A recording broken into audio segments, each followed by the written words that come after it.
Vamos ver aqui, está chegando. Estou olhando aqui na tela do YouTube para ver quando ele começa lá também. Sempre tem um delayzinho.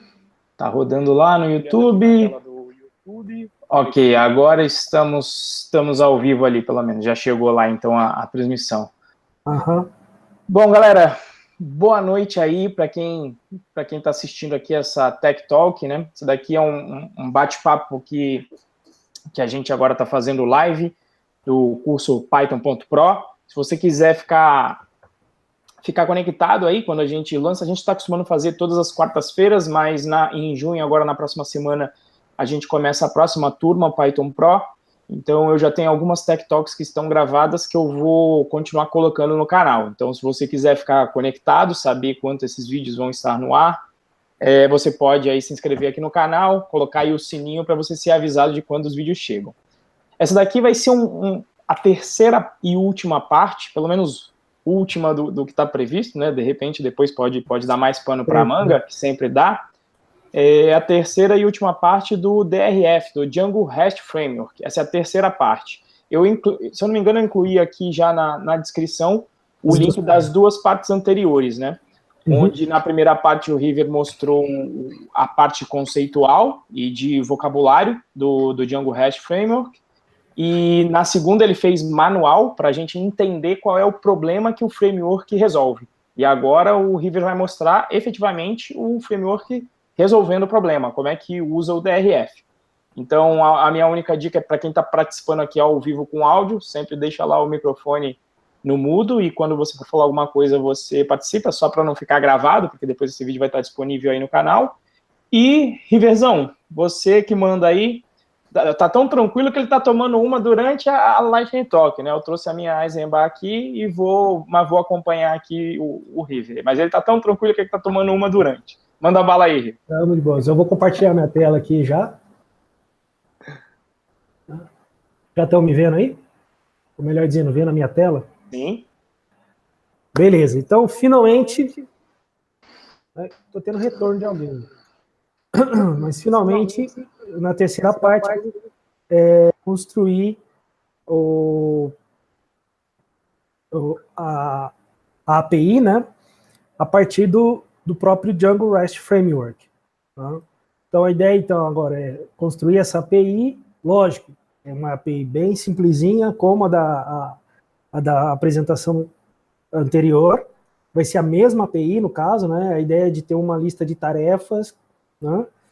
Que tem, na verdade, 3 campos, sendo 2 campos que você tem que obrigatoriamente passar para a API, e um que é gerado durante a criação do dado no banco, que é a data de criação dela, né? Uma coisa bem simples, então é a descrição da tarefa, né? Um título da tarefa, né? Nem descrição, é uma coisa bem pequena, e se ela está ativa ou não, né? No sentido de que já foi feita ou não foi feita. Né? Então a gente vai ver a questão da instalação do Django REST Framework, né? A criação da app, com o Django, e nesse caso a criação da app é da app mesmo, a app do Django que vai cuidar disso, né? E a própria construção da API, com o models, o views, um novo sujeito que vai aparecer por conta do DRF, que é o serializer, e as URLs, né? Então, foi demais aí, peraí, não, tá assim mesmo, beleza.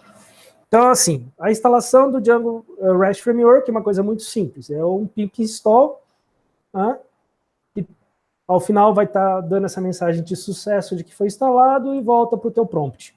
Coisa bem simples. Então, basicamente, é um pip install Django REST Framework, que é as 3 palavras juntas, né, não tem separação de underline, essas coisas. Né, dá a mensagem de sucesso e termina. Feito isso, está meio bagunçado o meu negócio aqui, mas vamos lá. A gente vai atualizar nossos requirements, né? Obviamente a gente dá lá um pip freeze, ele traz todas as dependências que nós estamos usando, e a nova dependência que é o Django REST Framework, que nesse momento que estamos gravando o vídeo está na versão 3.8.2. Né? Bom, feito isso, a gente só atualiza nosso requirements TXT, redirecionando a saída do pip freeze para ele, boa. Então, super tranquilo, né? A gente tá revendo coisas que a gente viu e implementando a partir do que a gente já viu da última apresentação, né?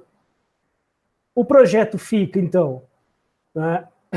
Se a gente der um tree, né, no nosso projeto, fica aqui a parte de projeto, né, com o manage, o requirements e o próprio projeto aqui. No anterior, a gente criou a App Core, né? Então, é o que a gente tem, né, até o momento. Então, agora a gente cria a nossa app, eu estou chamando de DRF, né? Então, o famoso pip manage py, Python manage.py, start app, DRF. Ele não tem saída, então ele criou, ele vai estar na linha de comando. Eu estou vendo que hoje a coisa vai ser muito tranquila, a gente vai ter bastante tempo para conversar. Bom, feito isso, o que a gente tem, então, da app é o que a gente já tem, né? Vamos colocar aqui, olha só. Opa, voltando. É o que a gente tinha já antes. Eu só coloquei 3 pontinhos no core aqui para não ficar muito gigante o negócio.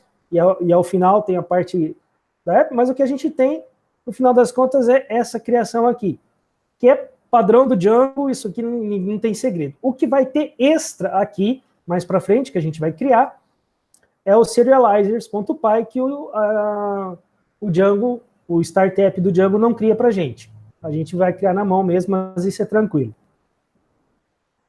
Aí a gente tem a instalação da app no próprio Django, isso é o que já vem com o Django. Aí tem o REST Framework, que a gente tem que colocar aqui para poder instalar. Essa eu mantive aqui, é a que a gente criou na passada, que tem a primeira versão da nossa app, e a nova versão com o VM todo.drf. Beleza? Tudo tranquilo por aqui? É básico, né? Bom, vou seguir. Tudo tranquilo aí. Então tem que instalar só o REST Framework ali como app, então, né? Isso. E a nossa nova app, no caso, porque que é a DRF que a gente acabou de criar. Ah, tá, mas porque você vai colocar a API nessa app. Exatamente. Beleza. Bom, eu não sei porque ele não está vindo do jeito que eu estava mexendo agorinha, devo ter desconfigurado algumas coisas. Mas aqui tem não sei se vocês vão lembrar, na versão anterior... Você tinha que desabilitar o CSRF. Isso. Aqui não precisa. Então, eu descomentei a linha, fica tranquilo, e a gente tem a proteção do CSRF do próprio Django na aplicação.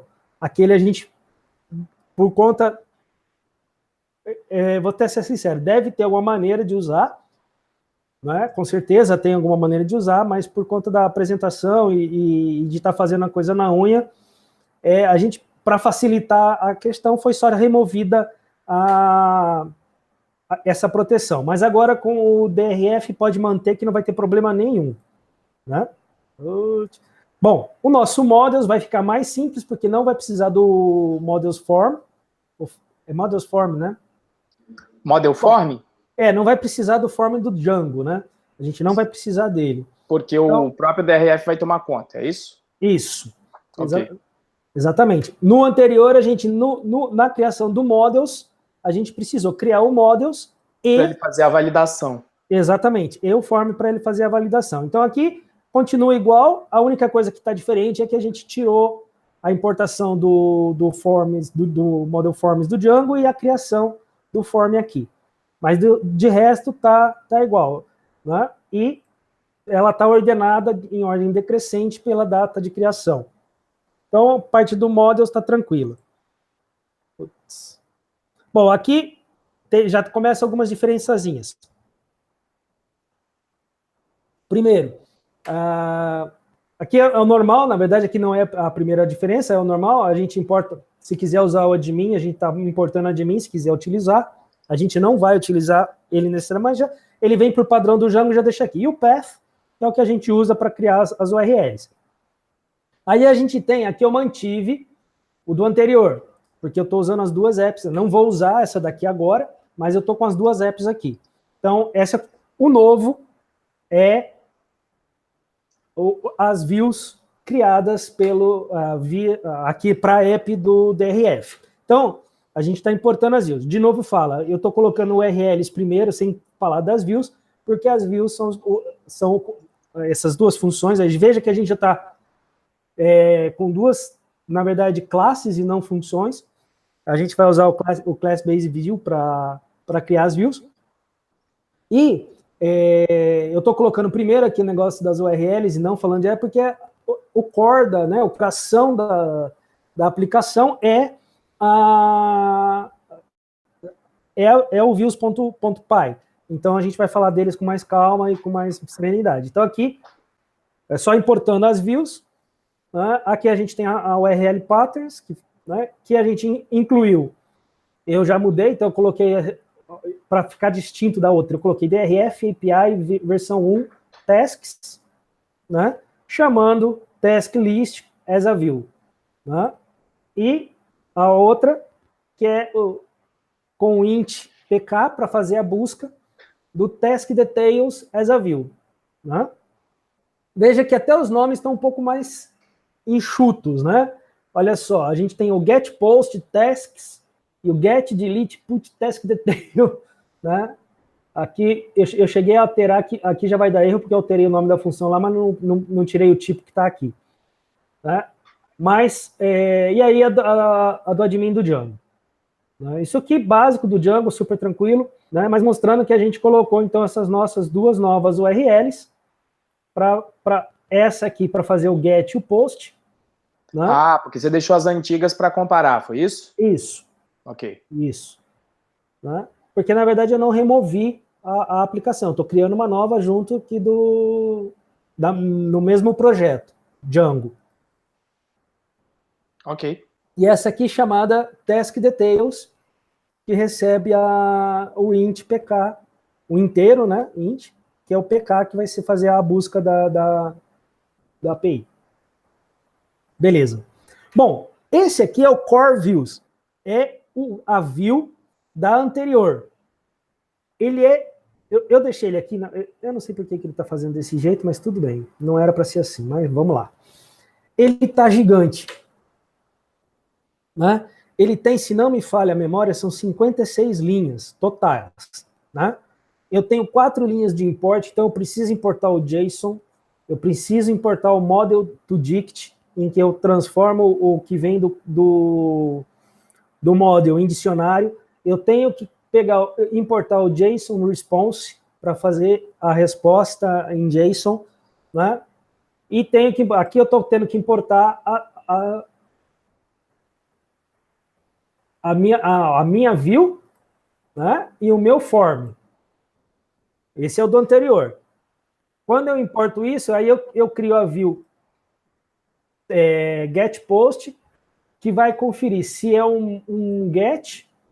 Né? Se for um get, ele vai retornar os valores. Eu pego uma lista das talks todas, lá das tasks todas que estão lá no banco, né, nesse objeto, e devolvo ele como um JSON response. Se for um post, ele vai chamar o meu task form, instanciar meu task form, vai verificar a validação dos dados. Se estiverem válidos, ele salva no banco e devolve a resposta. Se tiver inválido, ele vai dar um erro 400 com invalid format. Né? Então, essa é a primeira view, a view do get post. Né? A segunda view é a gigante, por quê? Porque ela envolve o get detail, que é o get de uma única task, a deleção, né, o delete, a alteração com o put, né, e a alteração com o put. Então, ela tem que verificar todos os verbos e fazer as suas... enfim, fazer toda a lógica para cada um dos verbos. Se for só consultando, que é o get, devolver a informação. Se for deletando, tem que ir para o banco, fazer a deleção e devolver a mensagem que foi deletado, tudo bonitinho. Se for o put, tem que fazer a alteração. E todo aquele problema que a gente discutiu na talk passada, com relação a como pegar as informações do put, porque não tem, o request ele te dá um request.get e um request.post. Mas aí você tem que pegar o body do request, transformar ele num JSON, acertar, incluir a PK que não vem nesse post, né, nesse body, né? Fazer a instanciação do formulário com essas informações, ver se o formulário estava... E aí vai, né? Então, só para comentar. Então, são 56 linhas para a gente trabalhar isso. Bom, e no novo modelo? Bom, a primeira coisa que muda é que a gente tem duas coisas... Eu não sei, não era para estar 5, mas tudo bem. O serializer. O que é o serializer? Ele é o que vai ser... Ele vai ser responsável por serializar ou desserializar as informações que estão sendo recebidas. Ou seja, ele que vai fazer o meio de campo que a gente estava fazendo lá com o JSON na view anterior. Né? O que a gente precisa?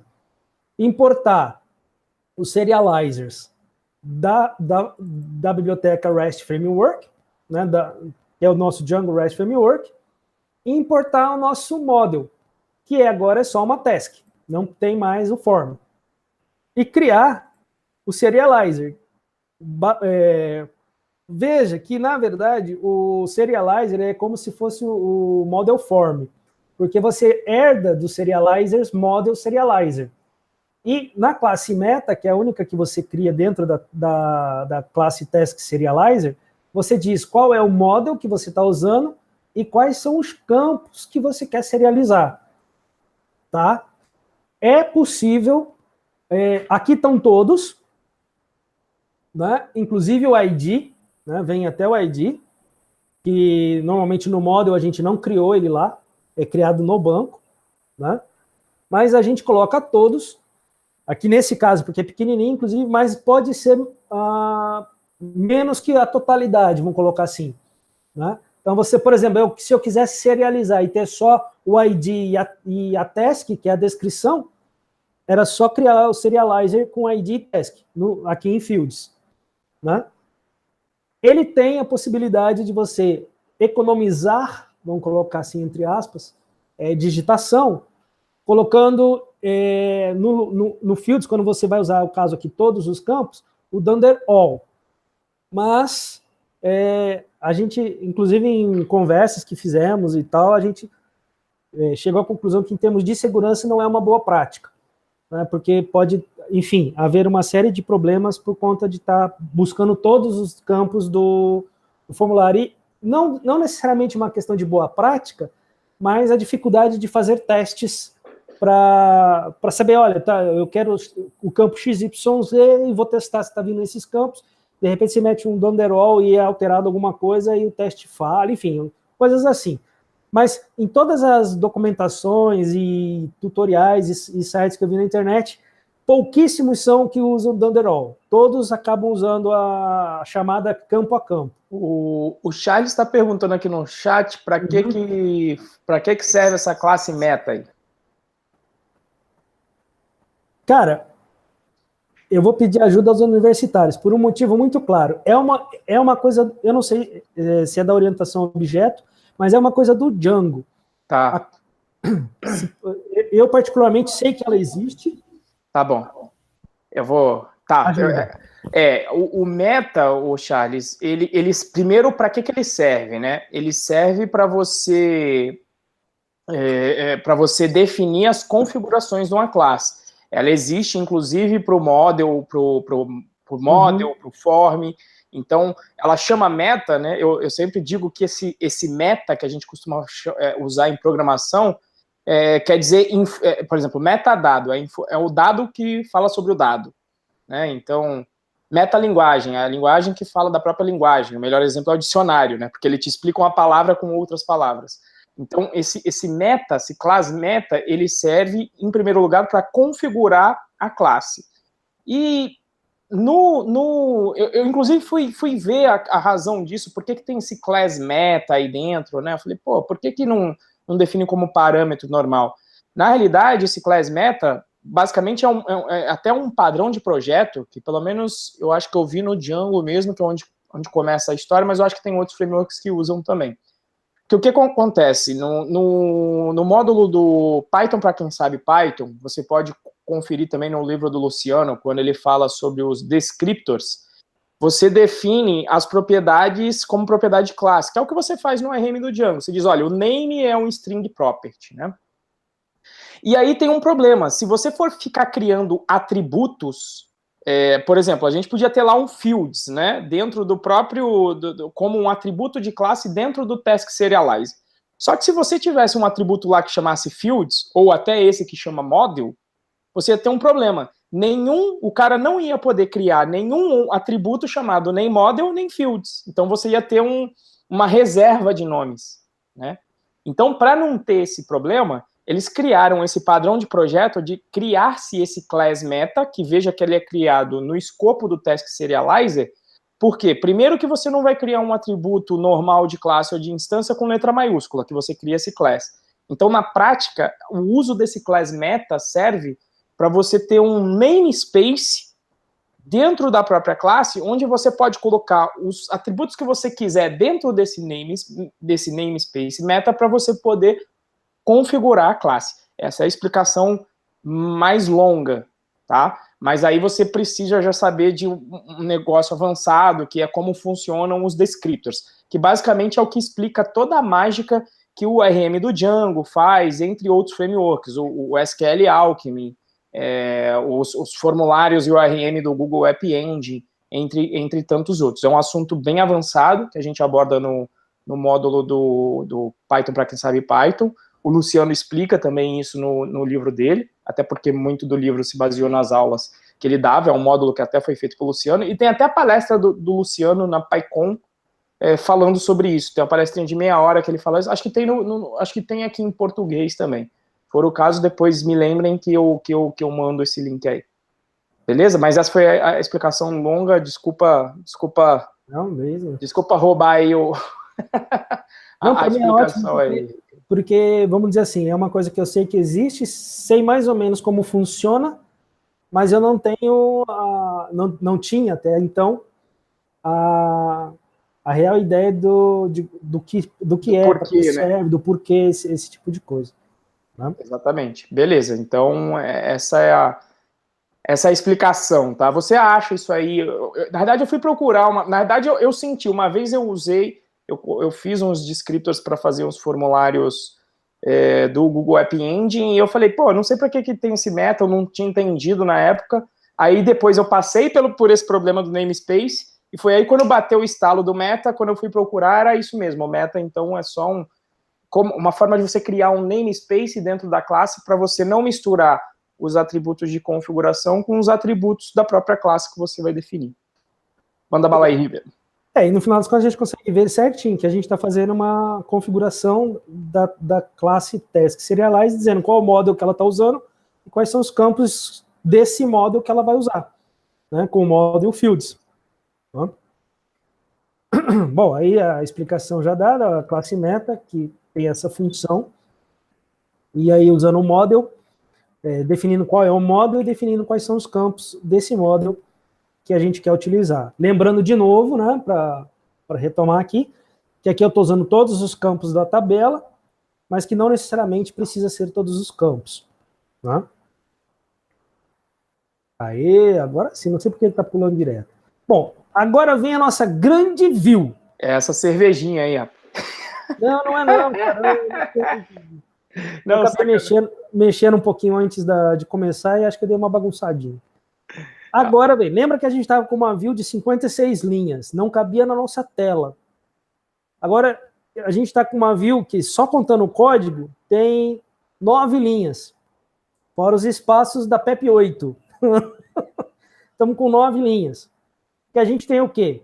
O import do nosso model, a gente precisa do model para trabalhar, o import do nosso serializer, também vamos precisar dele para trabalhar, E o import do generics, porque a gente está usando aqui o class-based views e vai usar a view generics.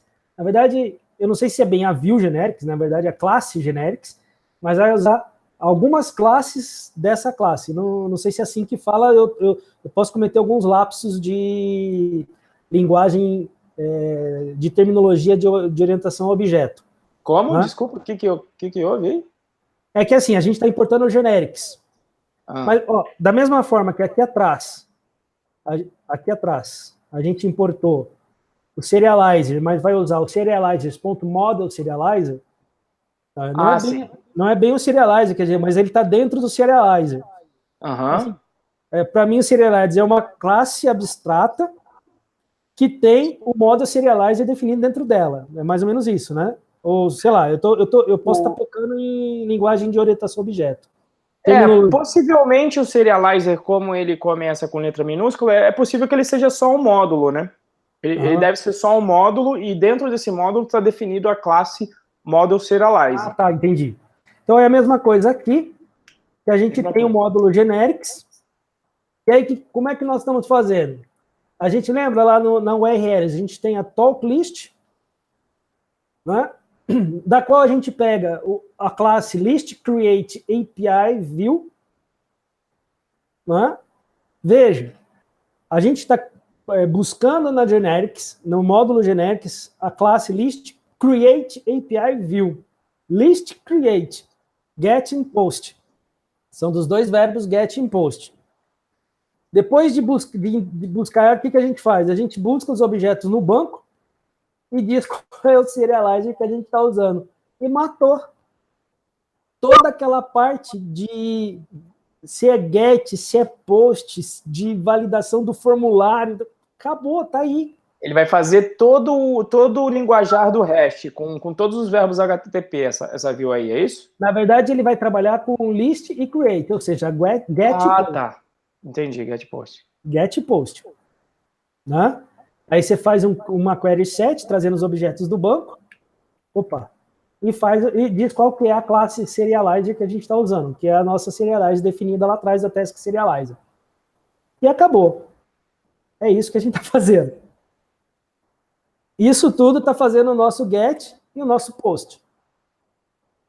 Não é?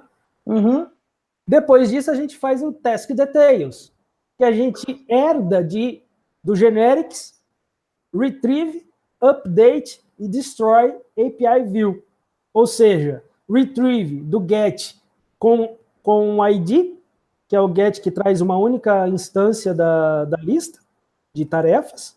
Instância não, desculpa, um único registro, uma única linha da tabela. Instância é outra coisa, né? É tipo assim, eu tenho lá 30 tarefas.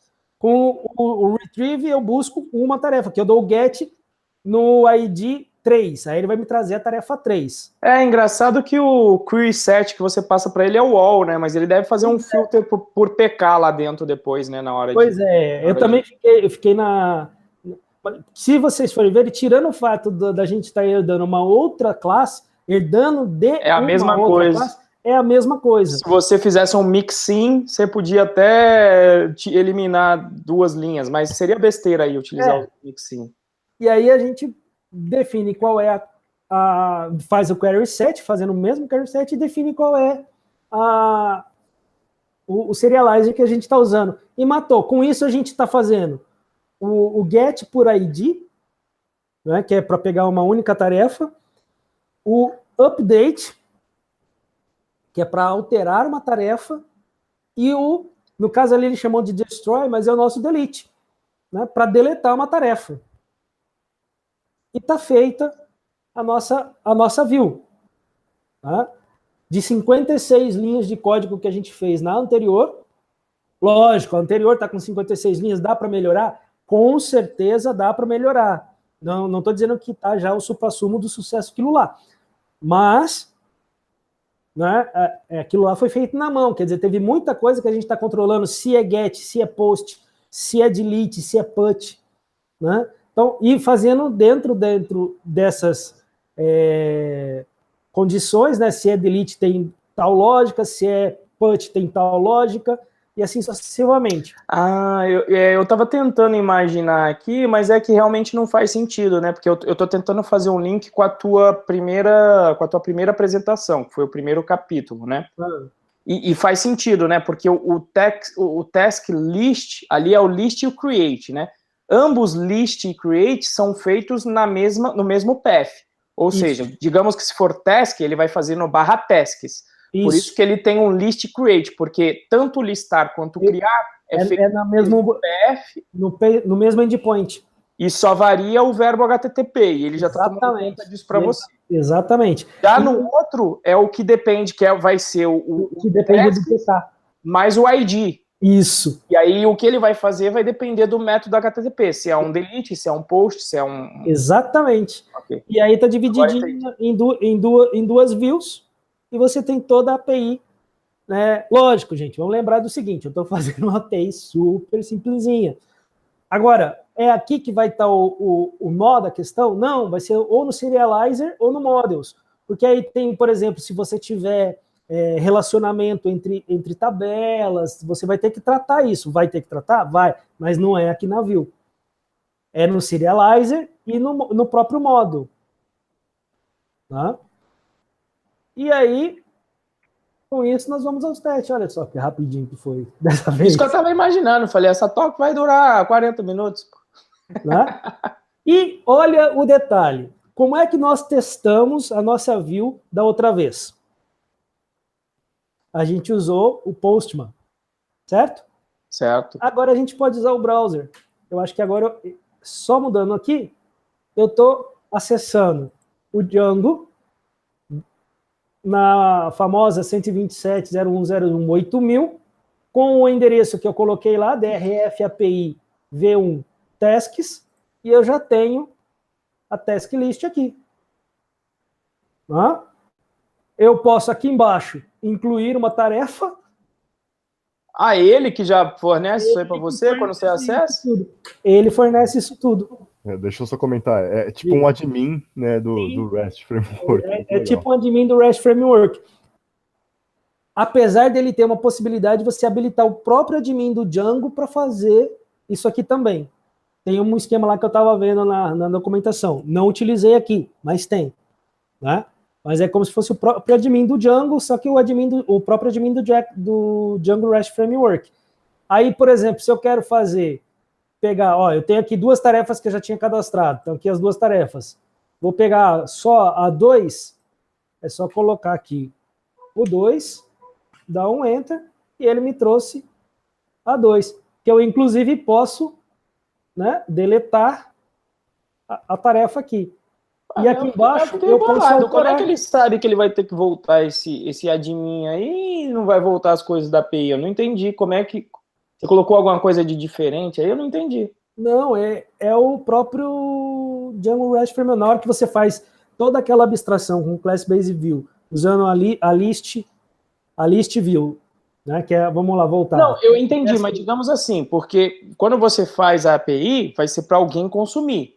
Sim. E aí, nesse caso, ele vai ter que voltar só o JSON que está aí nesse miolinho desse admin, não o HTML que está bonitinho aí para você. Sim, beleza. Então a gente vem aqui pro post. É que eu não vi se você colocou uma URL diferente. Não, a URL de consumo mesmo, 127.0.0.1.2.8.000, que é a porta do Django, e aqui eu tenho aquela mesma saída dele, só que não tá bonitinho naquele HTML, tem só o JSON. Aonde? Não tô vendo, eu só tô vendo... Tá, desculpa, eu peguei é que eu troquei de tela, deixa eu mudar aqui. Mas deixa eu só ajudar o Renzo. Se você falar o content type no cabeçalho do client, falar que é JSON, ele manda o JSON. Você Nesse escolhe... caso, o browser aceita HTML e aí ele manda bonitinho. Entendi. Não, tá respondido. Semana passada eu estava tentando perguntar como que era essas... É via content type. Tanto que ele fala, no próprio HTML, na janelinha do JSON, ele fala isso. Mas isso fica habilitado por padrão, tipo... Ou só quando tá o debug igual a true, vocês sabem? Sempre que eu usei isso, tá sempre ligado, mesmo em produção. Em produção, se o cara for lá e ficar mexendo na API, ele brinca nesse adminzinho aí. É que dá pra fechar isso, né? Uhum.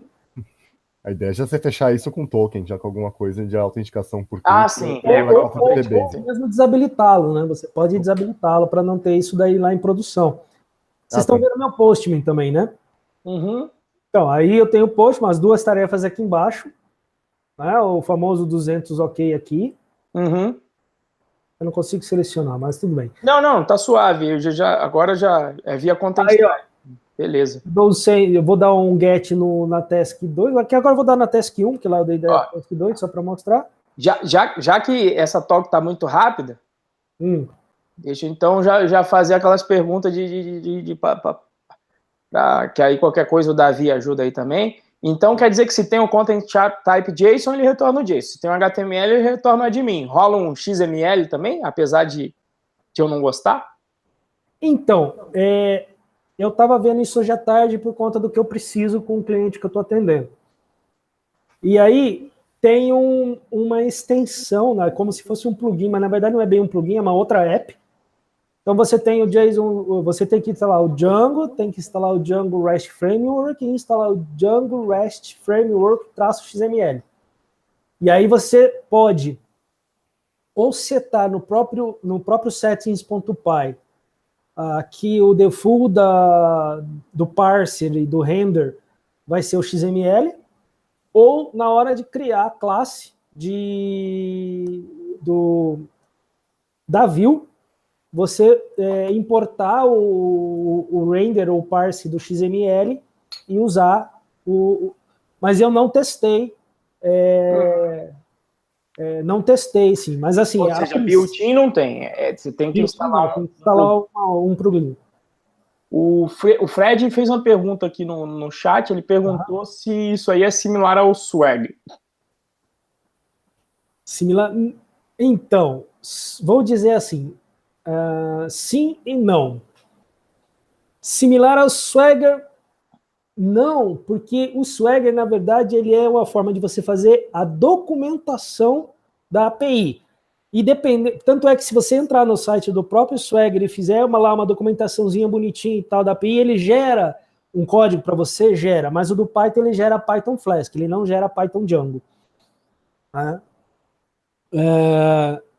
E vou dizer que sim, porque se não ver, no final das contas, por exemplo, eu usei no projeto que eu fiz para o List, tem uma... Mas é para o Django, não é do Django REST Framework. Enfim, não me lembro agora exato, mas assim, tem uma opção que você tem um plugin, uma app que você usa do Swagger, junto com eles, com os dois, na verdade, junto com os dois, que na view você coloca a documentação em docstring e ele gera para você a documentação no padrão do Swagger. Eu vou mostrar...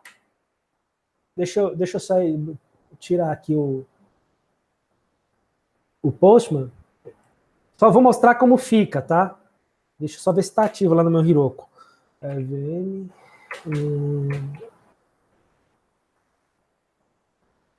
estiver ativo, eu já compartilho a tela com vocês.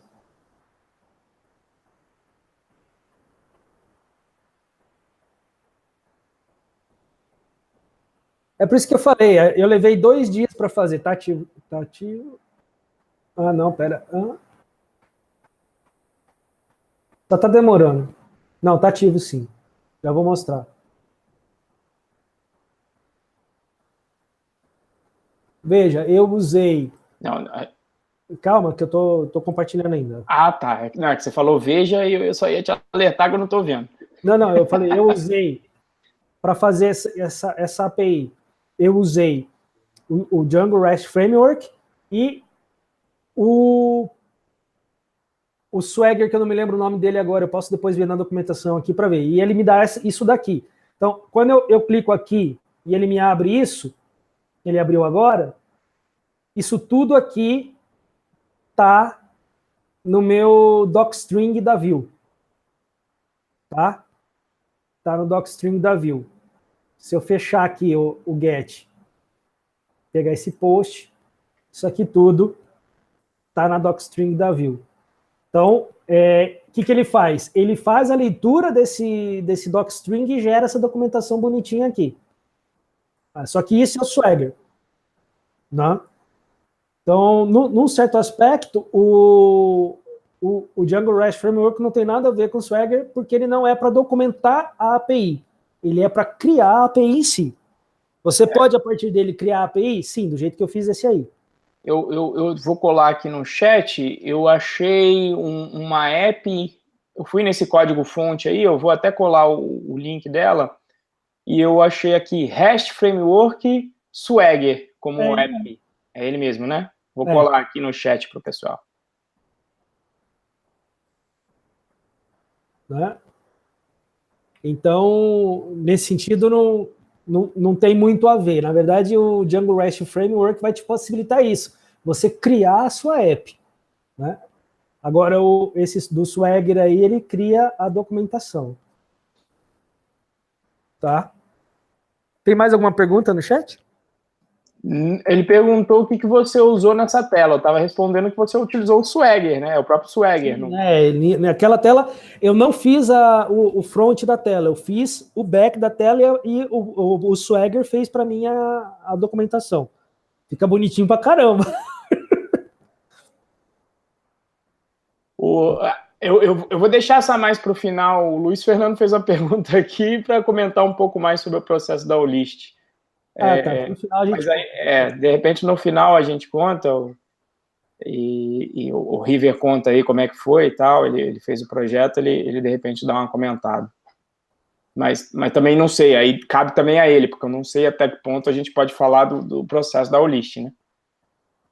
Não, falar do processo acho que não tem problema, falar o que está público, né? Sim, sobre o projeto e tal, dar umas ideias. Esse tipo de coisa e tal. Não, mas... Com relação à API. Então, assim, aí agora eu tenho API prontas. Né? Eu até vou para o meu... Na outra vez eu não consegui, agora eu vou para o meu último slide, depois dos testes, que eu... Obrigado. Aqui, ó. Então eu vou te encher de perguntas, porque já está acabando, né? Manda ver. O Charles aqui, ele está perguntando, né? A dúvida é, como é que eu envio via Django REST? É usando um post? É assim ou de outro jeito? Então, o Charles está na dúvida, quando você vai salvar, então, uma entidade, como é que você manda esses dados aí para o endpoint? Então, por exemplo, se essa tela que eu estou mostrando para vocês agora estiver disponível para ser usada para o cliente, vamos colocar assim, como é que você manda? Vamos lembrar que esse meu campo, ele tem, na verdade, esse meu banco, ele tem 4 campos, só que eu mando só 2 informações para ele. A primeira que eu não mando é o ID, que é automático no banco, e a segunda que eu não mando é o created at, que é também automático no banco, que eu disse que, na verdade, é automático pelo model, não pelo banco. O ID é automático pelo banco. E o created at eu deixei automático pelo model do negócio lá. Então, eu tenho que mandar 2 informações. Né? Nessa tela aqui, veja, eu fiz o task list, mas aqui embaixo eu já tenho um formulário. Né? Então, eu posso simplesmente dizer, olha, comprar leite amanhã. Está disable? Não, está ativo porque eu tenho que fazer isso amanhã. Manda um post. Ou seja, ele consegue tratar, se você vai mandar com dados de um formulário, e você vai mostrar ele no raw data também, é isso? Isso, no raw data é você mandar o JSON. Né? Que é o que acontece, aí eu vou trocar de novo, tem que trocar de novo, só um minutinho, mas agora é rápido.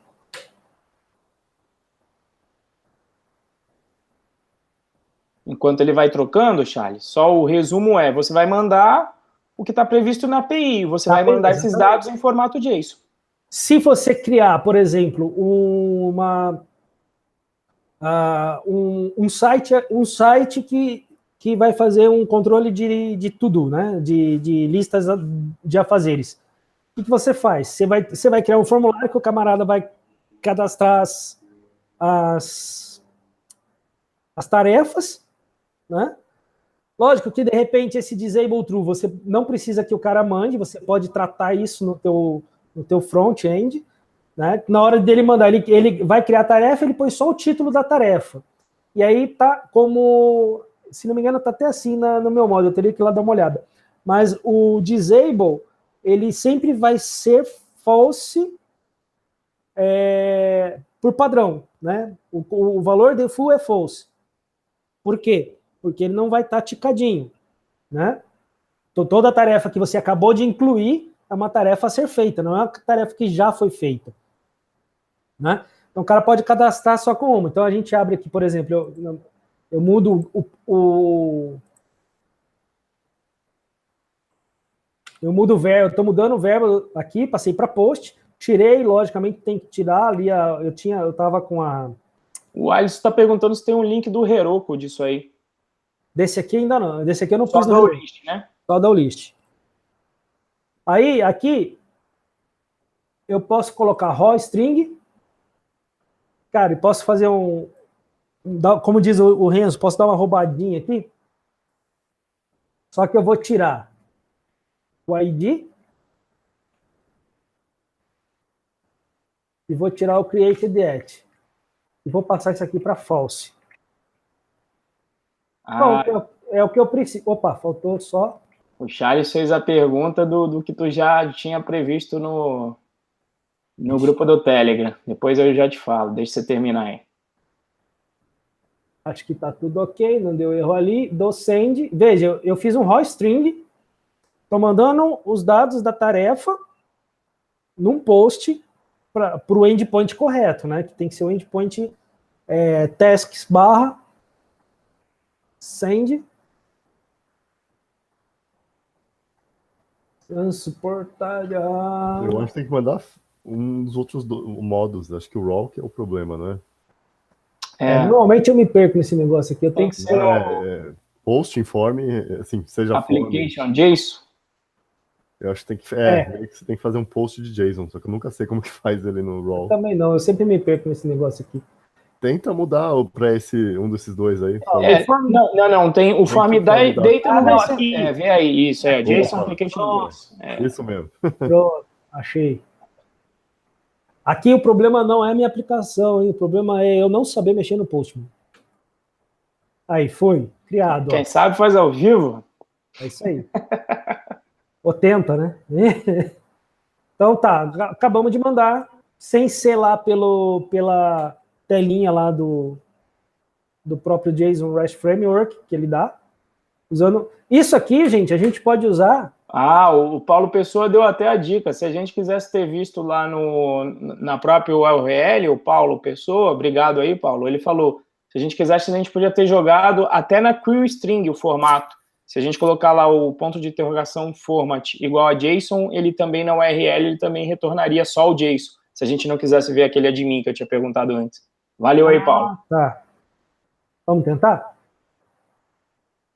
Como é que é?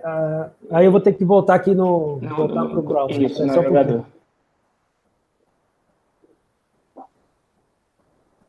Enquanto isso, eu vou só falando aqui, o Charles fez, com relação às permissões, quem pode acessar a API? Tem algum decorator? Eu não mexi na questão de permissões e autenticação, porque a ideia é fazer um negócio simples e mostrar para vocês, né?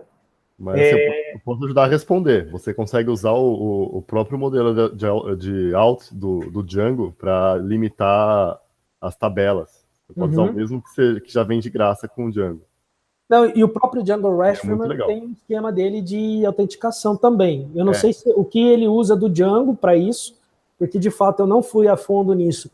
Inclusive, era uma coisa engraçada. Desde segunda, a gente está nesse papo de que é a última talk antes e aí só depois do curso, né, lá na frente, eu falei, e eu tenho eu estou pegando esses vídeos também pondo no meu canal, então eu criei uma playlist de Django REST Framework. Falei, mas não posso deixar morrer com 3, né? O que eu vou fazer daqui para frente, não necessariamente sendo em Tech Talk? Aí eu pensei, dá para fazer negócio de autenticação e tal. E aí eu já comecei pensando em algumas coisas que dá para fazer mais para frente. E colocar lá no canal. Então, autenticação é uma delas que eu estou pensando em fazer. Né? Como é que tem que colocar aqui? Tira o barra, coloca o ponto de interrogação, aí format igual ao JSON. Faltou o R. Estou com o cursor bem na frente. Não. É format. Não é format. Acontece. Ao vivo é assim. Aí depois da cervejinha. Aí, ó. E ele só colocou bonitinho porque o River tá com a extensão do JSONville ali. Isso, eu tenho um pluginzinho do Chrome para isso. Olha, vê que legal, cara. Ele não está em ordem de ID, né? Tá até invertida a ordem. Por quê? Porque a ordem que eu coloquei lá no banco, lá no model é de create data, né? Então ele está vindo do mais novo e indo para o mais antigo. Será que a gente consegue fazer um delete aqui? E aqui vai ser complicado, não dá para fazer aqui. Ué, lá no admin dele... Ah, tá, por aí, mas lá no admin dele não rola? Não, no admin dele rola. Aí a gente tira aqui. Vamos lá, selecionar A2. Vai dar o delete. Ai, que difícil. Pois. Tá? E aí a gente volta aqui.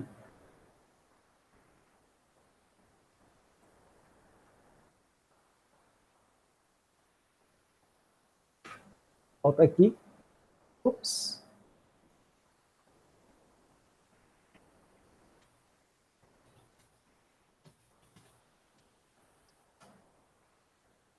Agora ele não está fazendo.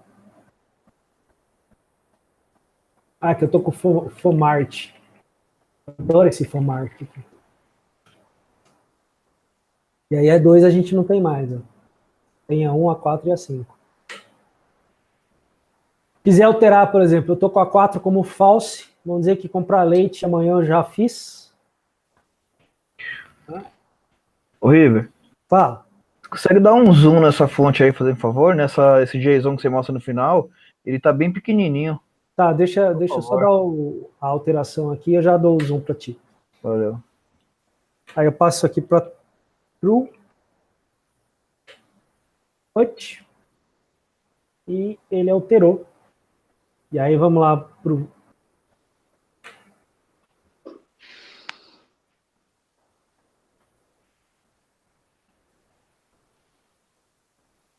Melhorou?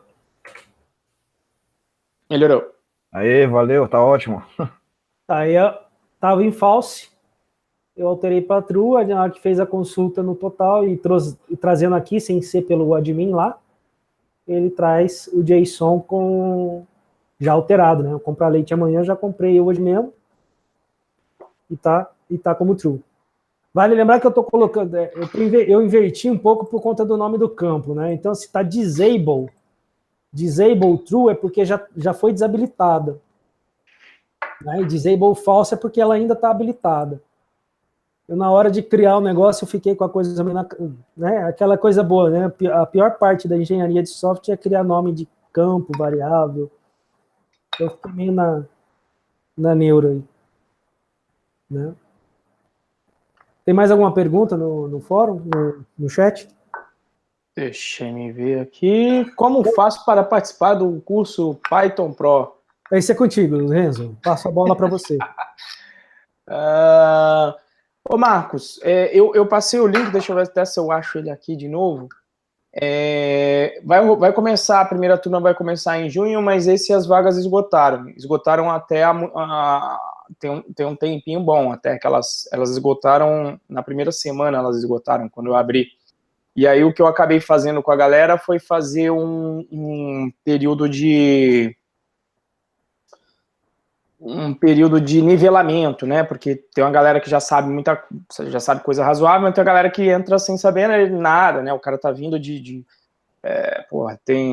tem gente que tá vindo que é professor de psicologia, não que não saiba nada, ele já brincou alguma coisa, mas não tem um conhecimento aprofundado, não sabe às vezes o que é orientação a objetos, então eu já fiz um nivelamento, que inclusive eu acho que eu pretendo adotar no curso como um todo, de repente estender ele mais, realmente deixar ele com 3 meses de duração, em vez de 9 semanas, porque acho que foi bom, né? Então, na verdade, a gente vai fazendo aí vai melhorando, a cada turma a gente itera. E por conta disso, eu paro de uma turma para outra para ver o que eu vou melhorar, eu nunca sei quando vai ser a próxima, né?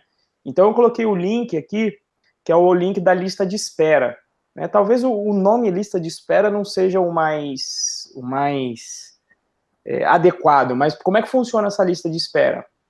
Esse é o primeiro lugar, quando eu sei que eu falo, não, eu vou abrir a turma tal data, eu já aviso a galera dessa lista de e-mail aí com antecedência, até mesmo antes de abrir no site. Então, às vezes eu vou lá uma semana antes de abrir, eu falo, ó, gente, no dia tal eu vou abrir a lista de espera, para essa turma que já coloca o nome na lista de espera. Esse link, inclusive, ele fica, quando você se inscreve no Python Birds, que é o curso gratuito do Python Pro, ele fica sempre disponível lá em todo vídeo, para quem quiser se inscrever, demonstrando interesse no curso. Eu não mando spam ali, tá? Eu só aviso, lá, essa lista só serve para isso, eu só vou lá e mando aviso, ó, a lista, vou ter isso aqui. Na lista do Python Birds eu até mando aqui, quando eu vou ter o Tech Talk, eu deixo avisado para a galera, porque, em princípio, é uma galera que deve curtir o conteúdo Python, então eu mando lá também. Mas eu não mando spam, só mando os avisos da turma estar aberta.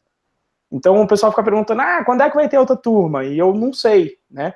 E até porque eu tenho que liberar a minha agenda também, né? Porque o pessoal que está aí no curso sabe, é frenético, começa a rolar no grupo do Telegram, o fórum bomba de pergunta, e aí eu tenho que abrir um pouco minha agenda para eu poder fazer isso, né? Então, se você quiser, se inscreve aí nessa lista que eu aviso lá, beleza? Mas e aí, galera, mais perguntas aí sobre Django Hash Framework? Vamos bater o recorde, pô. Terminou com 50 minutos aí, River. Isso que a gente interrompeu bastante, né? Acho que o próprio tamanho da talk já mostra. Deixa eu tirar só daqui Acho que o próprio tamanho da talk já mostra a diferença entre fazer na mão e fazer com a lib também, né? Exatamente. Porque acho que na outra demorou 2 horas. A primeira normal, era conceito e tal, mas a segunda, quando foi fazer na mão, tinha código pra caramba pra mostrar e tal. Todas as transformações, né? Não, foi... Nossa, foi coisa pra caramba da outra vez. Tanto é que, assim, vale lembrar o seguinte, da outra vez eu fiz a app para partir dela montar a apresentação, eu levei 2 dias. Né? Eu lembro de você apanhando lá no grupo. Caramba, cara. 2 dias para fazer. E aí eu comecei a fazer essa aí, com 2 horas eu terminei, deu tempo de fazer tranquilinha a apresentação, apesar de eu ter tido probleminhas aí, né? Que se eu não falo que tem problema, ninguém sabe, mas teve probleminha. E... Quer dizer, acho que ninguém sabe, né? Mas foi super tranquilo de fazer. Né? Super tranquilo.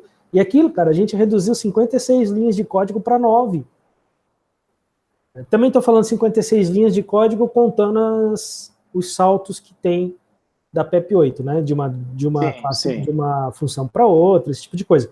Então, assim, o nosso de 9 teria mais 4 linhas, que são duas, né? Quer dizer, 2 entre os imports e a primeira classe, e 2 entre a primeira e a segunda classe. Então, são 12 linhas contando no total, né? Contando as linhas em branco. Mas, de 12 para 56 é um corte violento, né? E sem falar do trabalho, né? Porque, assim, toda lógica a gente tem que fazer na mão, né? Isso é ruim? Não é ruim. Não estou dizendo que isso é ruim. Tá? Mas putz, você não precisa implementar muita coisa que já está implementado, que vamos dizer assim, é o mote de todo mundo que estuda Python, né? A famosa ideia de baterias inclusas, né? Baterias incluídas. Ou seja, para que eu vou reinventar a roda? Sendo que o algoritmo, se você seguir o REST, você já tem um algoritmo definido. Você ia fazer aqueles mesmos ifs e etc. quando fosse para fazer para outra entidade. Então, alguma hora você também ia parar, que deve ser o que a galera do Django Hash Framework parou para fazer. Ele falou, toda hora eu faço se o verbo delete, eu faço isso. Por que eu já não... Então, eu já tenho um template do código, né? O padrão se mostra na sua cara, e isso é o legal de fazer o manual. se você fosse fazer o outro, ia ficar possivelmente... Realmente, você ia acabar mudando só aquilo que o Django REST Framework prevê. Você ia mudar quem é a classe de modelo, quem é o query set que você vai chamar no banco para fazer as inserções e a listagem da coisa, e era só isso que você ia variar. Então você vê que o framework faz isso. Ele fala, não, me dá o query set, que eu preciso saber como é que eu coloco ou pego isso no banco, e mais nada. Fora isso, você configura o URL, acabou. E você mapeia quais são os campos que você quer enviar, né? Enviar Exato. Ou receber é o serializer, né? Que é o serializer. Exato. Não, e outra, quando eu fiz a API com o DRF, eu percebi coisas que ficaram ligeiramente equivocadas na API que eu montei na mão, né? Na maneira de retornar algumas informações, etc. Eu estava voltando de forma um pouco... Coisa tipo, putz, eu tinha que incluir o ID, eu não incluí, sabe, esse tipo de coisa. Quer dizer, é uma coisa bobinha. Já te mantém a consistência, né, utilizando a lib. Ela já te dá consistência de graça na tua API, né? Exatamente. Consistência de como vai ser chamado seguindo a API RESTful, que você apresentou lá no conceito. Exatamente. Primeiro já deixa isso direitinho e não corre esse risco de você esquecer algum campo, etc.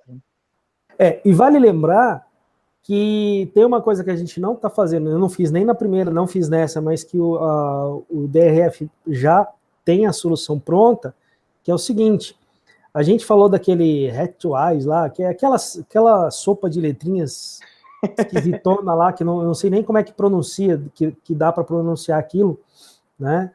Que na verdade é a ideia de que você, na hora que devolve a informação, você devolve com hiperlink, né? Normalmente está no ID, né? Então, por exemplo, você faz a lista de todas as tarefas, o ID ele vem com link para você poder ir para a tarefa de forma, sem precisar alterar lá no endpoint, colocando o ID do bagulho, vamos dizer, da tarefa, no caso lá, vamos dizer. E tem uma view que você herda você herda dessa classe do DRF, que já te faz isso, né? Então, assim, já está pronto. Eu não quis implementar porque eu acho que seria, como a gente não fez na anterior, né? Seria, vamos dizer assim, um pouco de overkill para essa, apesar de que tempo a gente teria, né? Mas então, tem tudo isso, né? Que dá para ser feito. Então, enfim, ele cobre... Olha, para não dizer tudo, eu vou falar assim, praticamente tudo que você precisa para ter uma RESTful API. Né? Uma API que respeita todas as constraints do REST. Ou seja, obedecendo as questões. Teve uma coisa que eu não usei aí, que não precisou, na verdade, porque eu usei Basic Place View, né? Mas se você for fazer, porque se você seguir o tutorial que tem no site do Django REST Framework, ele vai te mostrando, fazendo da forma, vamos dizer assim, da forma mais verbosa, até chegar à forma mais sucinta, que é essa que eu apresentei. Então, por exemplo, ele tem lá constantes de todos os códigos de status code. De 200, 201, 204, de 404, enfim... Todos os códigos que a gente tem, ele tem praticamente todos eles já como constante. Então, na hora, vamos dizer assim, você importa não sei se esse módulo, vou chamar assim, né? E na hora de se você vai dar o response lá e vai colocar a resposta X, você não precisa nem colocar, você coloca já HTTP 200, ok. HTTP, tudo maiúsculo, né? HTTP _ 200 _ ok. Então, a ideia é que, por exemplo, para fazer um teste é ótimo, você sabe que tem que ter uma resposta 200, e com essa variável, o que faz? Né? Torna teu código legível, que é uma dos Zen do Python, né? A legibilidade conta. Por quê? Porque você bate o olho e vê lá que você tem mesmo que for num teste, um assert de um RESP igual a 200, o que é 200 mesmo? Né?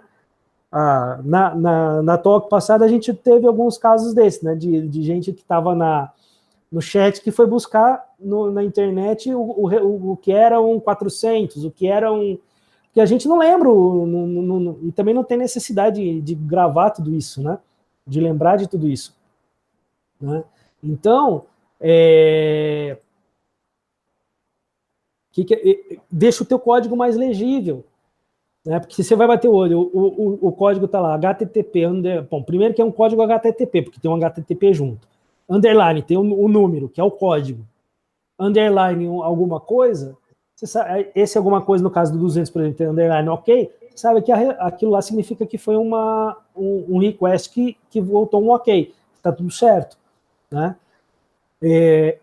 Um HTTP underline 201 underline created, né, porque foi criado no banco, né? Então, assim, fica super clean e super legível o teu código, porque está explícito o negócio. Outro Zen do Python, né? Explícito é melhor que implícito, né? Enfim, com certeza. Tem muita coisa no DRS. Mesmo a continuação, cara, se você quiser continuar espaço, a gente faz mais espaçado. Se você quiser fazer também como Tech Talk, não tem problema nenhum. A única coisa é que vai estar rolando, eu pelo menos não vou conseguir tocar isso durante a turma, que você sabe que vai ser a loucura, né? Tá lá dentro. Não, eu só tô colocando assim pra gente discutir, até porque a gente tem tempo para discutir, porque a talk foi tranquila, né? Sim. A de hoje foi tranquila. Se tiver mais questões aí, alguma coisa... O Regis pediu para fazer um jabá, que acho que ele fez um post, não sei se foi ele ou fez aí no Python. Explica aí, Regis, o que é o post aí que você tem também escrito sobre o DRF aí, cara? Olá, pessoal, beleza? Não, o que eu ia falar é o seguinte, que o River já tinha comentado, aliás, parabéns aí pelo seu trabalho, pelo estudo e tal, e ele tinha feito o estudo baseado na documentação, né? E quando eu ouvi falar do Django REST Framework a primeira vez, foi na Python Brasil de 2015, que foi em São José dos Campos, e tinha um rapaz lá, o nome dele acho que é Hugo Brilhante, que ele estava dando um tutorial, Hugo Brilhante. Hugo Brilhante. Ele estava dando um tutorial sobre Django REST Framework e ele explicou todo o processo. Por exemplo, não explicou o seu segundo vídeo, que era sem o REST Framework. Mas nesse vídeo de hoje, que a gente usando o framework, ele tinha explicado sobre toda a construção, desde criar com funções e usando os mixins até chegar na classe final, que é o código mais enxuto, que é o que você tinha apresentado, né? Uhum. E eu demorei bastante para entender isso daí, para aprender também, e fiquei estudando e implementando e melhorando, e daí tem um blog colaborativo chamado pythonclub.com.br, que não é só meu, é de todo mundo, de toda a comunidade Python. Eu conheço. Várias pessoas escrevem nele, né? E daí eu tinha feito um primeiro tutorial de Django REST Framework, que era um quick start, uma introdução, e eu fiquei um tempão sem escrever as próximas partes, que seria criar com funções e com class based view também. E daí eu só queria deixar esse link aí, se depois o Renzo puder colocar na descrição do vídeo também, o link para quem quiser... Aí no chat aí também, pô. Sim, eu colocar aqui agora, para quem quiser ler um material por escrito também, mas uma coisa óbvia, né, que eu percebi é que ele não substitui o trabalho do River aqui, ele complementa, na verdade. Sim, com certeza. E o River ele fez ele muito mais detalhado, explicando como que funciona toda a ferramenta por dentro, mas aí tem um material em vídeo e escrito também. E basicamente era só isso mesmo que eu queria falar. E é claro, né? E parabéns pelos seus estudos aí. Só ressaltando umas coisas aqui, eu já li o material do Renzo lá. Do Renzo não, desculpa, do Regis. Oxe. Eu li o material do Regis lá principalmente no período que eu estava fazendo o teste da Ulist, que eu ia trabalhar eu já ia trabalhar com Django REST Framework. Então, eu li vários materiais, e um dos materiais que eu li foi esse material que o Regis mencionou dele aí, que está muito bom, por sinal. Né? Bem legal de acompanhar, né? Enfim, ele dá os passos direitinho também.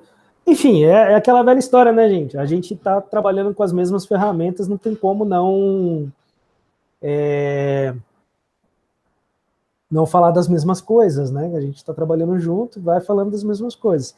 Eu até achei um vídeo aqui, só que o que eu achei aí de 2015 da Python Brasil foi Django in Deep, Michael Centrulo. Eu coloquei aí, não sei se é esse exato, mas... Renzo, eu não estou conseguindo colocar o link no chat aqui, ele está dando alguma coisa de um tipo de código que não pode escrever. Será que tem que pôr alguma frase antes? Ele deve estar filtrando. Manda para mim para ver se eu consigo colocar aí. Tá, beleza. Manda para mim no Telegram. Eu hackeio o YouTube quando eu tenho que colocar algum link, colocando tudo com espaços. Então, http espaço, / espaço. Aí vai, porque aí só que a galera tem que pegar e tirar os espaços. Né? Comigo foi aqui no negócio. É que você é o administrador da bagaça, né? Então vai. Não, mas ele vetou o meu URL curta do link para a lista de e-mail do curso. Aí eu tive que colocar ela não encurtada, ele vetou o meu. Eu falei, cara, que filha da mãe. Para não falar outra coisa. Mas assim, eu acho que assim, agora a questão sempre é a seguinte, né? Quando utilizar uma REST API, né? Uma RESTful API. Porque vale lembrar sempre a máxima de que qualquer otimização precoce é um tiro no pé, né? Então, assim, eu não tenho resposta para a pergunta, vou ser bem sincero, não tenho mesmo resposta para a pergunta, mas ela é essencial, né? No sentido de que você tem que entender quando, a não ser quando a demanda já vem pedindo que seja feita uma API, né? Aí é só cuidar para quando você for utilizar, né? Não sei se alguém tem alguma opinião sobre isso, Renzo ou Regis. Eu acho que eu ia querer me intrometer um pouquinho e dar uma opinião também. Pode falar. Você falou assim, quando usar o REST Framework ou não usar, é isso? Não. Quando fazer uma API, uma REST API. Quando tipo assim, por exemplo, eu vou fazer um sistema. Eu já faço ele como uma API, no sentido de que o back-end vai servir os JSONs e tudo mais que a gente viu aqui, ou trabalho primeiro no modo padrão do Django, que a gente conhece, e se a coisa for evoluindo, eu transformo numa API, entendeu? Esse tipo de coisa.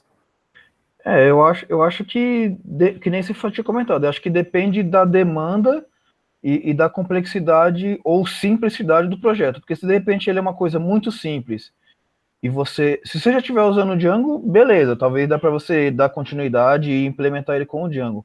Mas se de repente você estiver fazendo uma coisa simples e você vê que vai demandar muito tempo de implementar aquilo, talvez pode, sei lá, ou fazer de uma outra forma, ou usar outro framework, outras ferramentas mais específicas.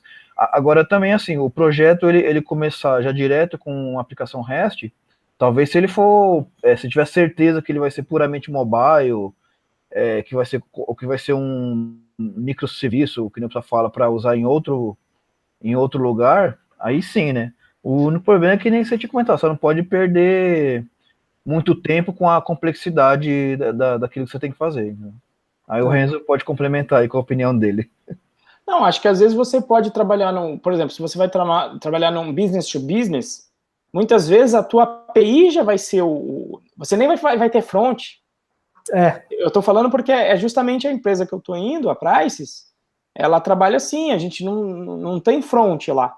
A gente só fornece a API para a empresa, né? Então, para a gente que é de back, né, que não quer mexer com as magias negras porra, fica muito mais testável, porque testar JavaScript todo mundo sabe que é complicado. Integrar isso testado com back sempre é uma atividade complexa, né? E quando você vai fazer só API, putz, o cara que gosta de back ri de orelha a orelha, porque ele fala, putz, não vai precisar nem de HTML, nem de CSS de JavaScript, só vou mexer com modelar banco e entregar, né? Nossa. Imagina aí, né? Então tem essa oportunidade também. Agora, ô Região, abre o vídeo aí de novo, Regis. Você tá fazendo hora extra aí na empresa ou o teu quarto aí tem cara de escritório? Não, pô, isso aqui é uma fachada, um chroma key que eu coloquei uma imagem atrás aí. Ah, só pra fingir que tá fazendo hora extra, saquei. Não, brincadeira, na verdade eu tô sim, mas foi mais por vontade própria mesmo, entendeu? E que aí acaba rendendo mais minhas atividades, tarefas e tal. Mas é mais por conta disso mesmo. Ok, é porque tá gravando, né? Na hora que eu parar de gravar, você conta a verdade aí, beleza? Não, pô, mas é que eu também aproveitei o embalo do vídeo. Eu vi que vocês tinham mandado o link, vou falar hoje sobre o Django REST Framework. Bem, então vou aproveitar o embalo, já ficar por aqui mesmo e assistir e tal. Beleza. Cadê? Quem tá? Vamos pegar quem tá ao vivo aí, cadê? O Davi manja tudo. Davi já respondeu tudo aqui pra gente também, mas tem alguma coisa para colocar aí, Davi? Alguma coisa a mais? Você acha que faltou aí? Opa, calma aí. Bom, foi muito legal, River. Gostei de ver, assim, um passo a passo, assim, porque geralmente eu só vou direto num problema que eu tenho que resolver e às vezes acabo não gastando tempo entendendo mesmo como funciona a coisa que está por trás, né, de um framework. Então, eu acho muito interessante. E até quando tu tava acabando aí a live, eu tava olhando aqui um código meu e acertando algumas coisas. E o que você me mostrou fez todo sentido, que é o seguinte. Eu usei no passado o Django REST Framework, mas eu usei num projetinho e o projeto não foi para frente. Aí eu nem olhei muito. E agora eu estou usando com aquele projeto que eu falei que eu preciso acessar 2 bancos de outros 2 projetos em Django para integrar um com o outro, né? Assim, quando um precisa mudar o banco do outro, ele usa a API REST. E aí, assim, como eu usei aquele InspectDB para me ajudar, de vez em fazer na mão, ele não conseguiu detectar o primary key, né, corretamente. Ele não coloca autofield automaticamente. E aí eu tinha que, para eu alterar um objeto, eu tinha que fazer o put e passar o ID e passar o campo que eu queria. Aí eu acabei de fazer o teste agora com o autofield, e aí some o campo ID mesmo desse admin do REST. E realmente eu simplifiquei a requisição e aí tá funcionando. Então, foi legal, é bom, porque aí eu começo a ver como deveria ser, viu? Então eu agradeço aí, acho muito legal. Vamos aí na ordem aqui, ó, que tá aparecendo para mim. João, tá aí online? Tá com a mochilinha aí atrás, aquela famosa mochilinha. Mochileiro italiano. Ele tirou a mochila.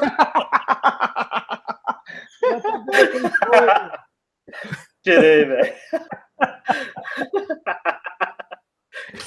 Aqui, o Charles fez uma pergunta ali, eu fiquei curioso aqui também. Se for uma imagem ou um arquivo de mídia, tem como mandar com o post?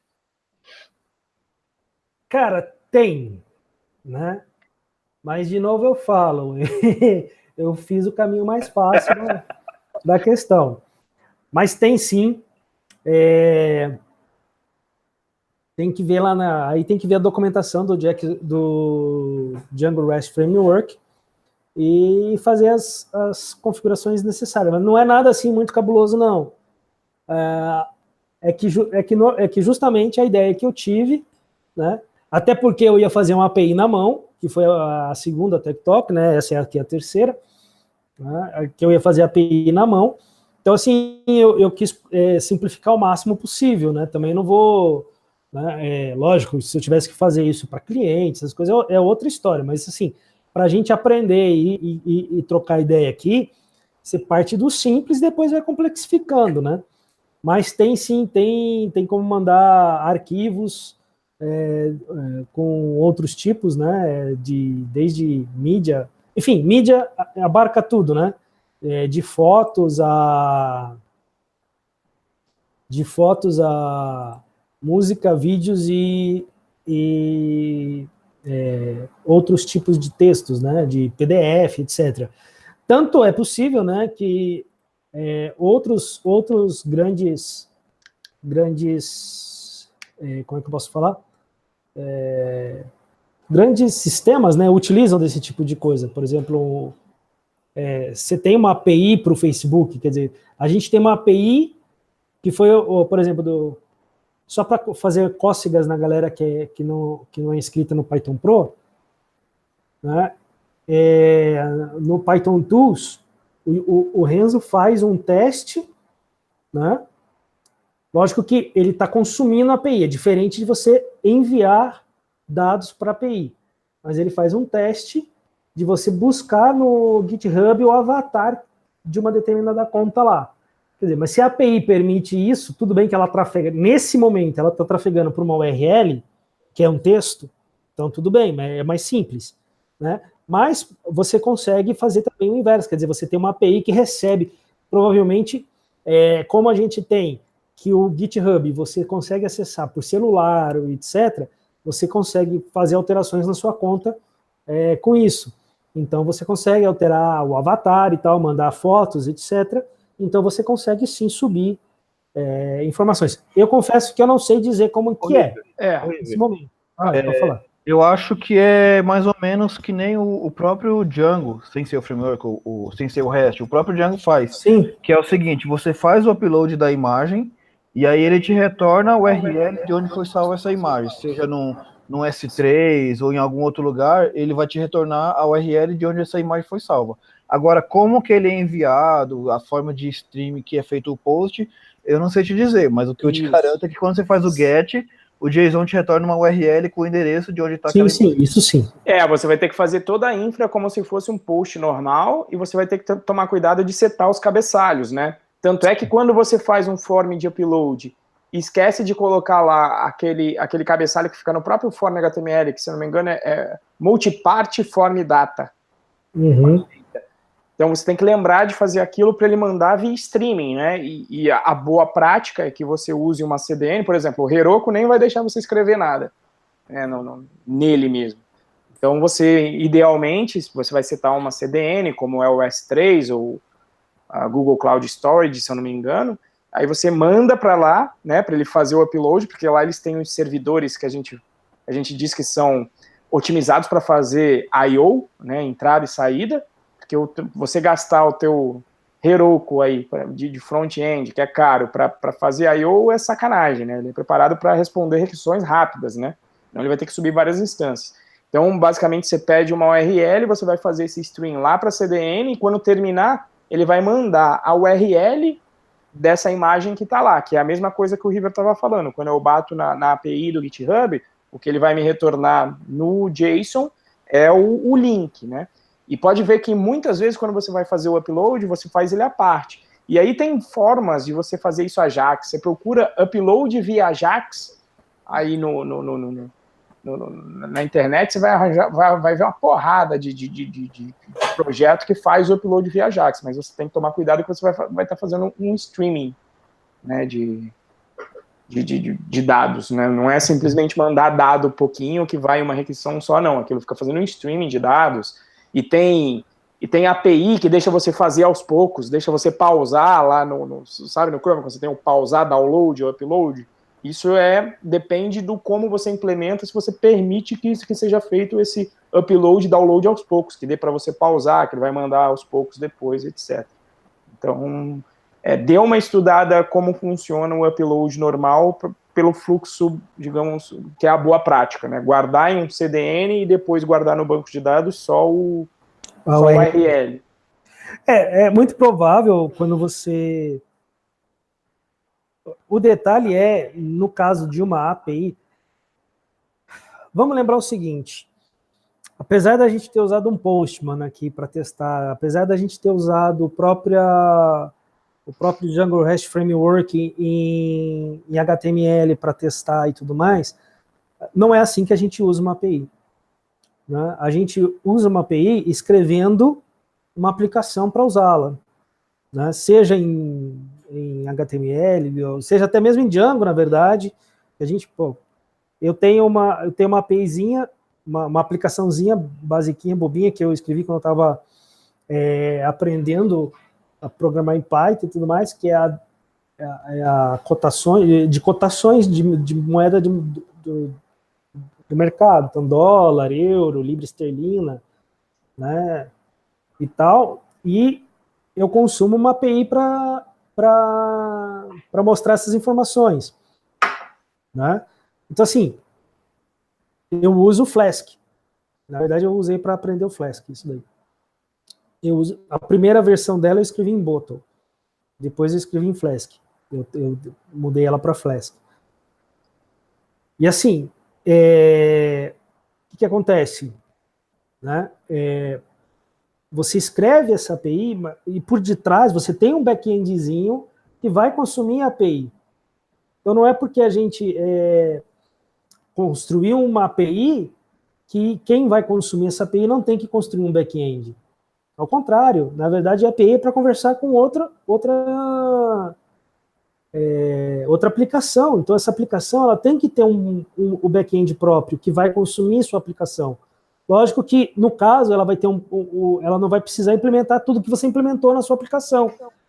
Ela vai fazer o quê? Ela vai consumir ou enviar dados para a sua aplicação.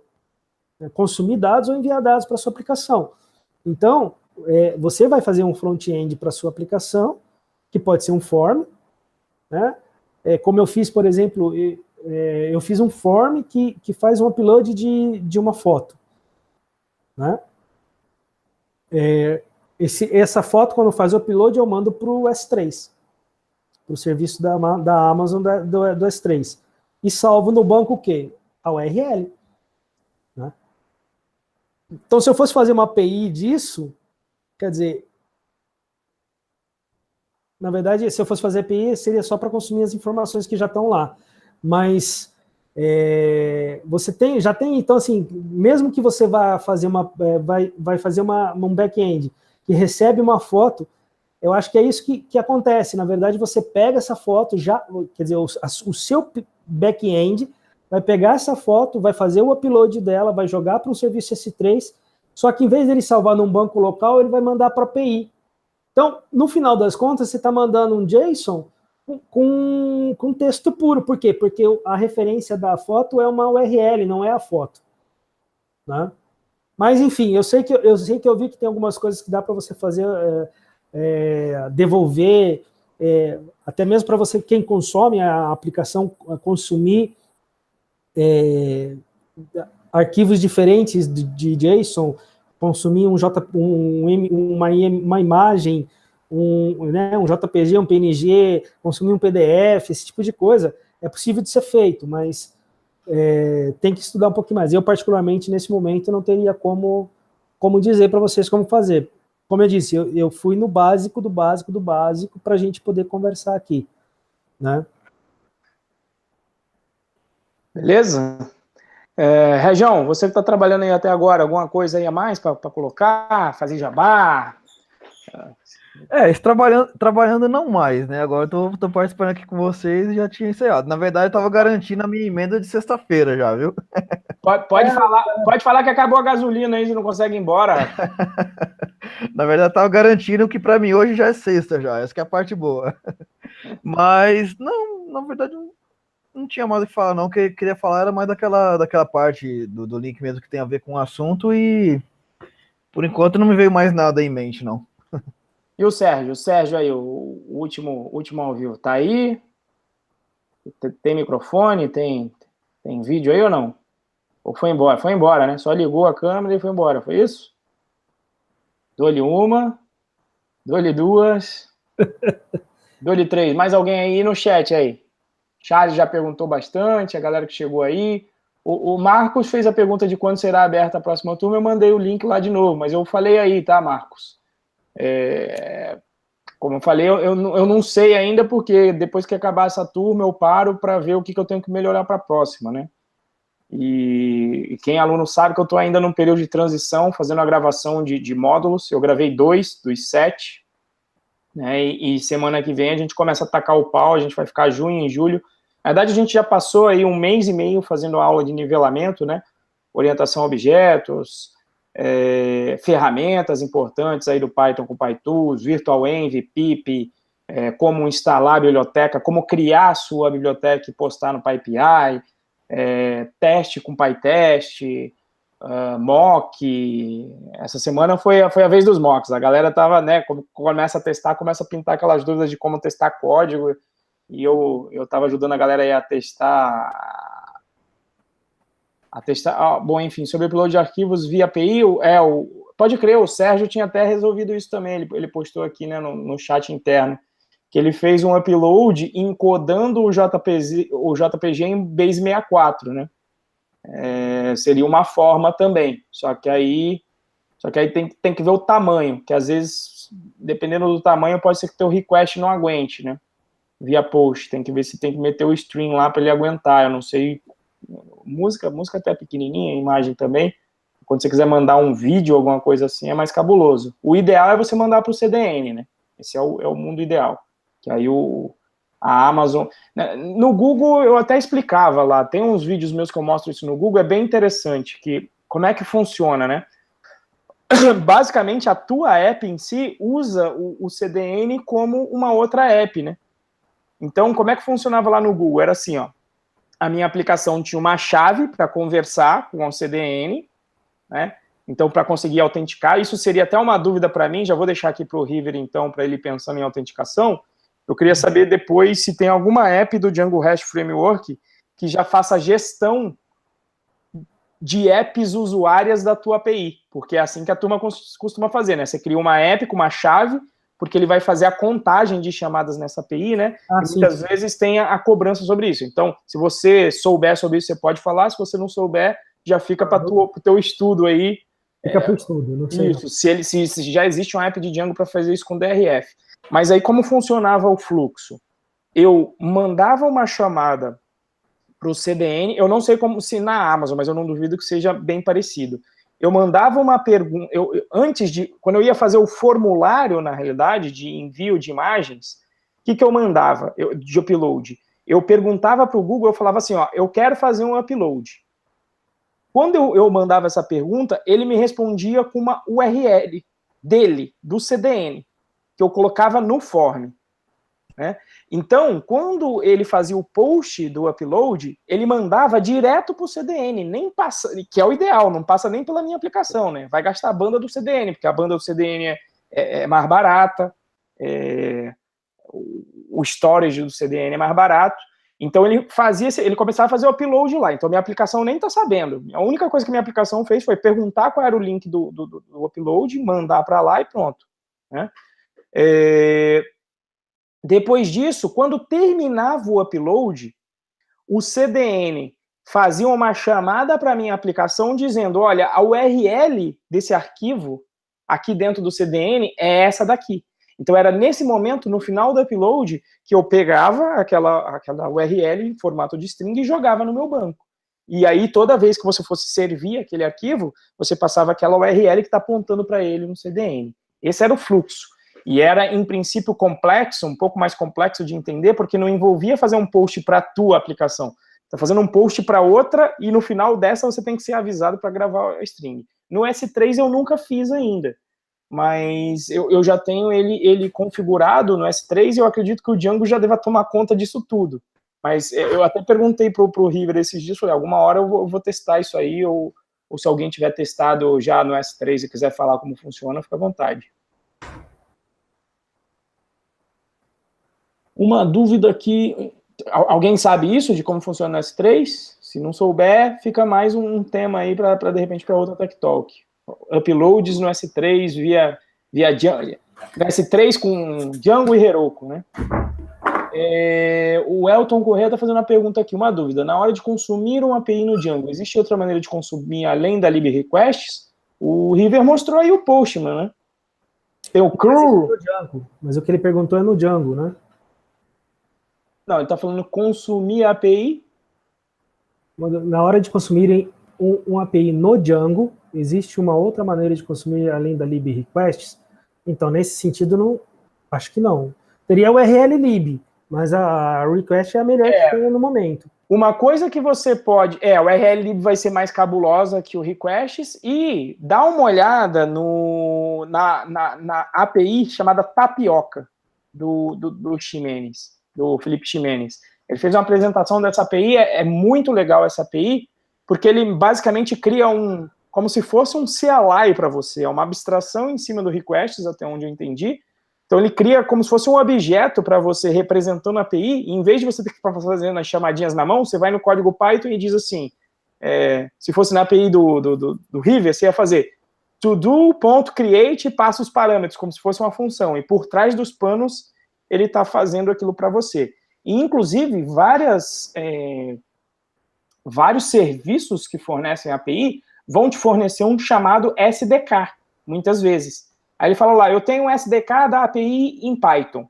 Então, o que é isso? A galera já abstraiu para você, já faz esse request para você, mas te fornece, que é muito mais amigável quando você está programando em Python, te fornece como se fosse um objeto ou uma função que você chama todo.create, todo.delete, que na realidade ele está fazendo por baixo dos panos as chamadas na API para você, construindo o JSON e mandando para lá.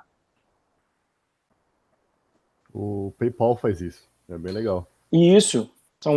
É bom porque fica mais amistoso, né? Em vez de você ter que descobrir como faz tudo, você vai lá e começa a brincar no console, né?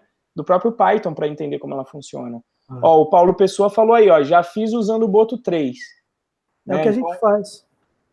Mas ele fez upload, você fez upload, é isso, né, Paulo? Não aquele collect static, que a gente fez o collect static, mas a gente não fez upload ainda. Mas você colocando a app do Boto, Paulo, ele já resolveu? Tipo, você só configurou a app do Boto lá para fazer o collect static também, colocou as tuas chaves do... Inclusive é uma coisa que eu vou fazer na primeira aula da turma aí, vamos ver se eu consigo configurar lá para mostrar como funciona. Mas você coloca as suas chaves e configurações do S3 e depois o Boto toma conta? Foi o que eu fiz também naquela época que eu falei para você da última vez que a gente tava, acho que da segunda-feira que a gente tava conversando. Na verdade, o Boto 3... Você fez upload, então? Isso. Ah, então tá bom, eu não tinha reparado. O que eu fiquei na dúvida quando você colocou é que você perguntou da questão de segurança do arquivo lá. Né? Aí, de fato, eu não sei. Aí, uma coisa que eu encontrei foi o link que eu te passei hoje pela manhã. Sim. Ou no meio da tarde, não lembro agora. Mas, assim, o fazer o upload, a gente não mexe em nada daquela configuração que a gente fez. Tanto é que a gente faz a configuração do diretório mídia. Isso. É o diretório que a gente faz os uploads. Né? Então, assim, aí tem que configurar, na verdade, o form do Django e no navio que recebe as informações do form com post, além do request.post, tem que ter um request.file que recebe o arquivo. Entendi. Entendeu? E aí, tudo isso você trata, vai dar o isValid bonitinho e boa. Aí ele faz tudo bonitinho. Legal. Sim, mas o Alisson tá falando, mas vai ser isso aí sim, Alisson. O que a gente vai procurar fazer, né? Durante as aulas que a gente vai ter na turma de Django? A gente vai procurar aplicar as melhores práticas, né? Então, vamos colocar arquivo estático no S3. Hoje eu estava discutindo com a galera a questão do user do Django. Por exemplo, a galera queria fazer o login no Python Pro com um e-mail. Aí eu achei que ia ser simples, aí eu fui ver na codificação do Django, deu maior trabalho. Aí você vai ver que na própria documentação do Django ele fala lá, olha, se eu fosse você, eu já começava com um user personalizado desde o início, porque dá menos dor de cabeça. Então eu passei por essa dor de cabeça hoje. Porque quando você vai fazer as migrações a posteriori, puta, deu uma dor de cabeça com migração, eu tive que desfazer as tabelas de migrações, aplicar fake migration, deu um trabalhinho. Então, inclusive isso é uma coisa que não estava, mas já vai entrar nessa primeira turma. Vamos começar o projeto do zero e já criar um user personalizado do início, para a gente poder mexer nele do jeito que a gente quiser, né? Então, colocar arquivo estático lá, a gente pode, de repente, ver upload, como, deixando aqui claro, até para a galera de fora saber também, né? Eu já conversei isso na retirada de dúvidas da segunda-feira. Sim, Alisson. É pelo e-mail lá agora, tá? Então. Eu deixei um aviso no Telegram, mas eu sei que vai gerar a mesma confusão de o login no fórum estava por e-mail antes, quando eu fiz o login único pelo Django, passou a ser username, e agora eu voltei para o e-mail, eu sei que eu vou resolver uma porrada de e-mail, mas não tem problema, né? Vai ser a última vez, espero, tá? Mas aí tá lá na própria documentação do Django. Como é que eu ia saber isso sendo usuário e sendo da filosofia, usa primeiro e altera depois quando for necessário. Graças a Deus eu ainda não tinha feito nenhuma relation muito cabulosa com o use, só tinha as relações normais, né? Então, tem tudo isso que a gente vai ver. E o curso, ele é dirigido pelos alunos, né? Então, para onde que vai ele na parte ao vivo? Vai para onde a galera achar que tem que ir. Então, é trazer essas necessidades. Se a galera chegar lá, vamos ver como é que faz um upload aí. Vamos fazer o upload. E aí a gente vai estudar isso a fundo e vai indo de acordo com as necessidades dos alunos. Essa é a ideia. Eu brinquei não, na verdade eu falei sério, né? Que o ideal é que os alunos tomem conta do curso. O curso é da galera, não é o curso do Renzo, que a gente vai ver, vamos ver só vídeo e pronto, acabou. Não. Vamos lá e vamos tocar um projeto de verdade, né? Vamos fazer o projeto dos outros de verdade e retirar as dúvidas. Né?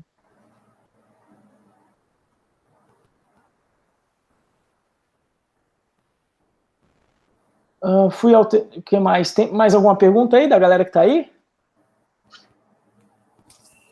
Dou-lhe uma, dou-lhe duas, dou-lhe três. Bom, galerinha, então estamos chegando aqui no final, ficamos aí dentro do... Ah, tá, o Paulo aí deu uma respondida aí, Django Storages.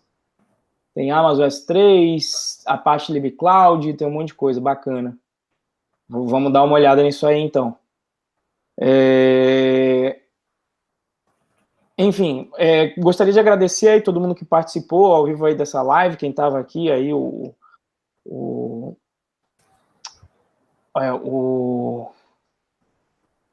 Eita, a cerveja deu não, branco. Sumido aqui, ó. Isso, mandar uma obrigada aí pro Davi, pro João, pro Região, pro Sérgio e especialmente pro meu grande aluno aí, amigo o River, por todo o teu saco aí de fazer aí essas 3 séries. Se quiser continuar, sabe que a gente está de portas abertas aí. A filosofia justamente é que os alunos proponham também, né, os Tech Talks, que eu falei para eles também, que se fosse só eu não ia ter tema para ficar fazendo toda semana, e é uma oportunidade para você exercitar aí outras skills de comunicação, etc. E eu falo que você nunca aprende tanto quanto quando você tem que fazer a apresentação, porque aí você vai ter que tirar a dúvida dos outros, né? Corre o risco de passar vergonha se não estiver sabendo tudo direitinho ali, pelo menos uma parte boa, né? Com aquelas perguntas mais básicas. Então, gostaria de agradecer aí todos vocês, dar uma boa noite para quem participou aí também no chat. O Charles está aí sempre presente, Isaac, Alisson, Paulo, que ajudou a gente aí com a parada com a parte do upload. Quem mais tem aqui? Elton, enfim, Fábio, agradecer a vocês todos aí. Mandar um salve aí também, River, para encerrar? Beleza. Então, agradecer aí todo mundo. Eu estou agora com uma outra tela aqui, podendo acompanhar um pouco do chat. Então, agradecer a galera toda do chat pelas perguntas.